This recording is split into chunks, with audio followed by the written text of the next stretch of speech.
अगर आप खुद भी आप ईवी चलाती हैं, आपको देखेंगे कि कितना कंफर्टेबल है। आज से 10 साल 15 साल पहले जो गाड़ियां मिलती थी वो बिल्कुल। उतनी कंफर्टेबल नहीं थी, और आज आप देखिए आप खुद चला रही हैं तो बहुत रास्तों में हमें ग्रीन पट्टी दिख जाती है गाड़ियों के नीचे, वो पता चल जाता है कि वो ईवी व्हीकल है। तो वो कितनी ज्यादा बढ़ चुकी है, और हम एक्सपेक्ट कर रहे हैं अगले 5 साल में ये जो नंबर्स हैं, ईवी व्हीकल्स की बात करें, हाइब्रिड व्हीकल्स की बात करें, ये इनमें चौगनी बढ़ोतरी देखने को मिल सकती है। बिल्कुल तापस, और किसी भी कार्य को जब सरकार का सहयोग मिलता है तो उसमें कहीं ना कहीं और भी जो है तीव्रता आती है और जल्दी वो जो है विस्तार पकड़ता है। हमने देखा, देखिए ईवी गाड़ियां काफ़ी महंगी हैं, तो इस दिशा में सरकार ने अपना सहयोग दिया और उस पर सब्सिडी दे रही है, तो लोगों को उसे खरीदने में काफ़ी आसानी भी हो रही है। तो सरकार और तकनीक जब दो मिलकर काम कर रहे हैं तो उस दिशा में देखा जाए तो आने वाला वो दिन दूर नहीं जब बहुत जल्दी हमारे देश में ईवी गाड़ियां और ग्रीन एनर्जी से लैस गाड़ियां ही दिखाई पड़ेंगी। जी बिल्कुल, इसमें कोई दो राय नहीं कि बहुत जल्दी हमें ये देखने को मिलेगा। उसका मैं बहुत सीधे सीधे बताऊं, उसका रीजन है, मतलब क्लियरली बता रहा हूँ उसमें। इस वक्त जिस तरीके से मैंने बताया कि सरकार ने बजटरी एलोकेशन किया है, सरकार ने नीतियों में बदलाव लाए हैं जिसके जरिए बदलाव हो रहा है, लोगों की मेंटेलिटी में भी बदलाव हो रहा है। देखिए अगर थोड़ा सा महंगा भी है लेकिन कोशिश की जा रही है कि जब मास प्रोडक्शन होता है इन कार्स का और ज्यादा लोग चाहते हैं तो और ज्यादा प्रोडक्शन कैपेसिटी बढ़ती है तो अपने आप कॉस्टिंग कम होती है। कोशिश की जा रही है इसमें जो टैक्सेस हैं जो है वो भी थोड़ी कम की जाए जिससे लोगों को और सहूलियतें मिले। एक और चीज हम बार बार बात करें, ये जो लोग खरीद रहे हैं, एक है जो ट्रक्स चलती है रोड्स पे, बसें चलती है, उनको भी चेंज करने बहुत जरूरी है। और ये जो आप देख पा रहे हैं आज जो आपके स्क्रीन पे भी प्रधानमंत्री गए थे टाटा मोटर्स का, जो उन्होंने जहाँ पे देखा वहां पे वो ट्रक्स थी, बसें थी जो ईवी व्हीकल्स या फिर फ्लेक्स फ्यूल इथेनॉल जो ब्लेंडेड फ्यूल है उनसे चलती है। तो ये एक तरह से दर्शाता है कि पूरा का पूरा जो इकोसिस्टम है उसको बदलने पे बड़ा जोर दिया जा रहा है। तापस, आपसे ये भी जानना चाहेंगे, अभी हम जो तस्वीरें अपने दर्शकों को दिखा रहे हैं, भारत मंडपम से प्रधानमंत्री नरेंद्र मोदी वहां पर निरीक्षण कर रहे हैं एक्सपो की जो प्रदर्शनी लगी है उसका, और कई जो विशेषज्ञ हैं उनके साथ मौजूद हैं जो समझाने की कोशिश कर रहे हैं गाड़ियों की खूबी। क्या कुछ अभी वहां पर समझाने की कोशिश कर रहे हैं, क्या कुछ चेंजेस हैं, क्या कुछ तकनीक का विस्तार हो रहा है? देखिए तकनीक, ये विशेषज्ञ हैं, ये कंपनीज के जितने भी भारत में जो भी इस वक्त कंपनीज हैं उनके सीनियर मोस्ट लोग हैं, सीईओज हैं, सीटीओज हैं, एग्जीक्यूटिव डायरेक्टर हैं, ये सब लोग हैं और बहुत सीनियर लोग हैं। ये प्रधानमंत्री को अपने प्रोडक्ट्स के बारे में बता रहे हैं कि किस तरीके से वो एक नवाचार की दृष्टि में कहिए या फिर अलग जो नई सोच की दृष्टि के साथ आगे बढ़ने की कोशिश कर रहे हैं। क्योंकि देखिए अगर आप compete करना चाहते हैं बाहर के साथ, फॉरेन कंट्रीज के साथ, विदेश में जिस तरीके से कार मैन्युफैक्चरिंग कर रहे हैं तो आपको थोड़ी सोच अपनी बदलनी पड़ेगी। आपको जो मैन्युफैक्चरिंग का जो सिस्टम है उसमें थोड़े बदलाव की जरूरत है, और कॉस्ट जो है वो बहुत है क्योंकि इंडियन मार्केट जो है वो बहुत ज्यादा कॉस्ट सेंसिटिव है।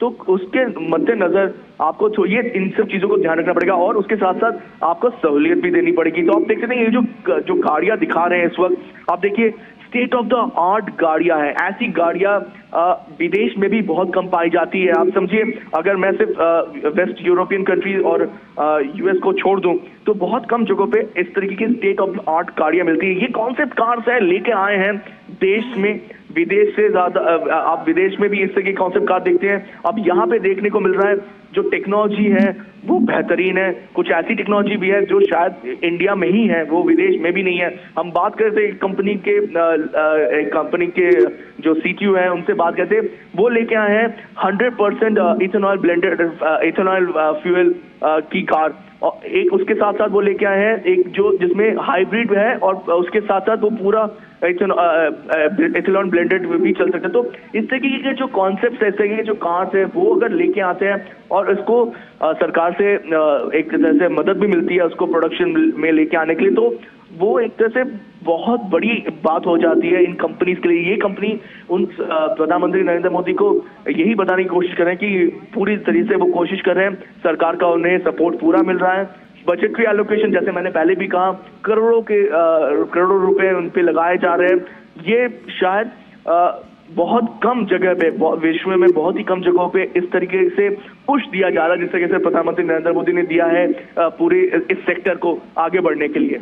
बिल्कुल। और तापस, अगर हम भारत के इलेक्ट्रिक वाहन बाजार की बात करें तो अभी भी जो अधिकतर मॉडल हैं वो उन कारों पर आधारित हैं जिन्हें आईसीई से इलेक्ट्रिक में बदला गया है। हालांकि अब ये माना जा रहा है कि बड़ी बैटरी पैक और लंबी रेंज वाले नए ग्राउंड अप इलेक्ट्रिक वाहन इस क्षेत्र में क्रांति लाने की क्षमता रखते हैं और उस दिशा में भारत मंडपम में ये जो प्रदर्शनी है ये उसका एक तरह से बानगी प्रस्तुत कर रही है। देखिए, अभी जो मार्केट है, अभी ईवी मार्केट जो अगर हम बात करें वो ओवरऑल जो आपके जो मार्केट है, जो कार्स, जो गाड़ियों की जो श्रेणी है, उसमें बहुत कम उसका मार्केट शेयर है। अगर उस मार्केट शेयर को बढ़ाना है, अगर आपको जैसे अभी ईवी मार्केट का जो स्मॉल और थोड़ी सी बड़ी कार है उसमें उसकी जो वो करीब 3 से 4% की वो है वो मार्केट शेयर, तो उसको अगर बढ़ाना, अगर उसको 30% तक लेके जाना है ऑटो, तो इस तरीके के जो ऑटो शो है वो बहुत बड़ी भूमिका निभाते हैं, क्योंकि इस तरीके के व्हीकल्स आपको देते हैं। आप एक तरीके से ऐसी गाड़ी लेके आते हैं जो गैसोलीन से भी चलती हैं, इलेक्ट्रिक से भी चलती हैं। इनकी रेंज होती है करीब 300 से 350 किलोमीटर एक सिंगल चार्ज में। तो ये जो गाड़ियां हैं ये सिटी में, दिल्ली में इंटरसिटी चल रहे हैं तो इसमें बहुत ज्यादा फायदा देता है। कोशिश की जा रही है कि इनके जो रेंज है जो 300 350 किलोमीटर है इसको बढ़ा के 500-600 किलोमीटर किया जाए, जिससे कि जो उपभोक्ता है उनको फायदा मिले। और इसी पे सारी जो चल रही है, जो इस वक्त इकोनॉमी कहिए या उसको लेके जो डील चल रही है वो इसी को लेके कि किस तरीके से जो 350-400 किलोमीटर का रेंज है इसको 600 किलोमीटर तक लेके जाया जाए। और जो इसकी रिचार्ज बैटरी कैपेसिटी है वो जैसे 20 मिनट के अंदर 30 से 80% चार्ज हो जाए एक साथ। तो वो जो ये जो क्रिटिकल जो चीजें हैं, कंपोनेंट है, वो बहुत महत्वपूर्ण हो जाती है। आप देख सकते हैं ये जो लेके आए हैं, जो कंपनीज लेके आए हैं, वो इस तरीके की कटिंग एज टेक्नोलॉजी लेके आने की कोशिश कर रहे हैं भारत मोबिलिटी में, जिससे कि चार्ज जो है वो जल्द से जल्द हो जाए, रिचार्जिंग जो कैपेसिटी है वो बढ़ जाए, जिससे कि लोगों को सहूलियत मिले ज्यादा से ज्यादा।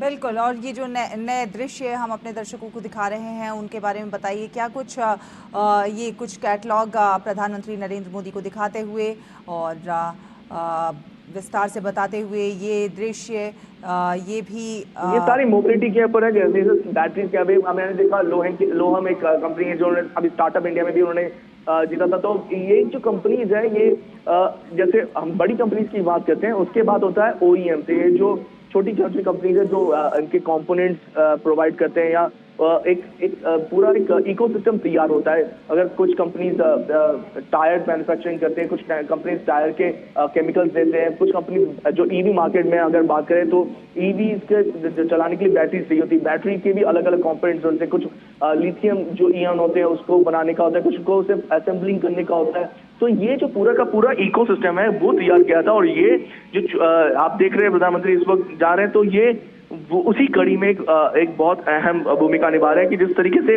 ये छोटे OEMs हैं जो ये बड़ी कंपनीज को मदद कर रहे हैं, और सिर्फ मदद नहीं, ये पूरा इकोसिस्टम जो है वो तैयार किया जा रहा है, जिससे कि जब ये मूव करेगा, ये जो हम बार बार बात